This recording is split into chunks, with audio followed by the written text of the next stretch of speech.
Bon an, mal an, on a pu voir ici plus de la moitié de la faune européenne. Donc plus de 260 espèces d'oiseaux ont été vues ici.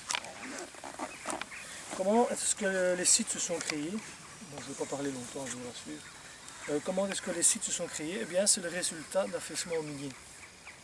Donc, début des affaissements miniers des années 30. Parce que vous aviez les charbonnages, ici principalement de Anzy. Les affaissements miniers, bon, ben, qu'est-ce que crée un affaissement minier? Ben, un creux ou une dépression.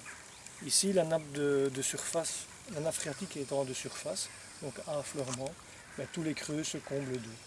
Toute la région, vous allez creuser suivant les endroits, entre 80 et 1 mètre, vous allez trouver de l'eau en hiver, parce qu'un nappe phréatique est de surface.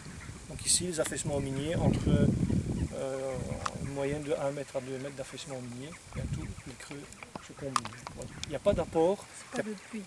Enfin, si, la nappe phréatique de surface est alimentée principalement par l'eau de pluie.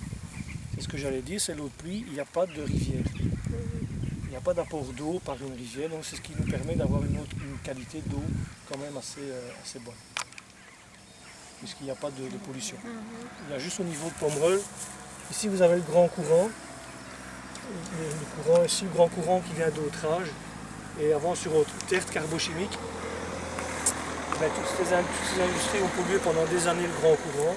Donc il y a quand même une certaine pollution, mais qui est souvent, donc si on ne la rebute pas, il n'y a pas de souci. De plus, les usines de tertre, principalement la Carcoq, a fermé, donc il y a beaucoup moins de pollution.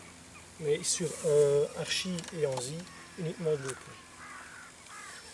Voilà, donc la visite, nous sommes ici, nous allons prendre l'allée de chasse, c'est un lieu dit, l'allée de chasse dans le naturel. On va couper le marais d'Archy en deux pour aller jusqu'à l'observatoire 7 pour avoir une vue sur Anzy. Et nous reviendrons par le même chemin, donc on ne fait pas tout le tour. D'accord. Principalement, la visite est ornithologique, mais bon, si vous avez des questions sur d'autres sujets, on peut essayer d'y répondre. Je veux dire sur la botanique. Botanique ou les insectes. Gestion, 2 mots. L'ensemble, je vous ai dit, appartenait à la région wallonne et au RN, représenté par Natagora. Le site est géré par l'association et par la région wallonne.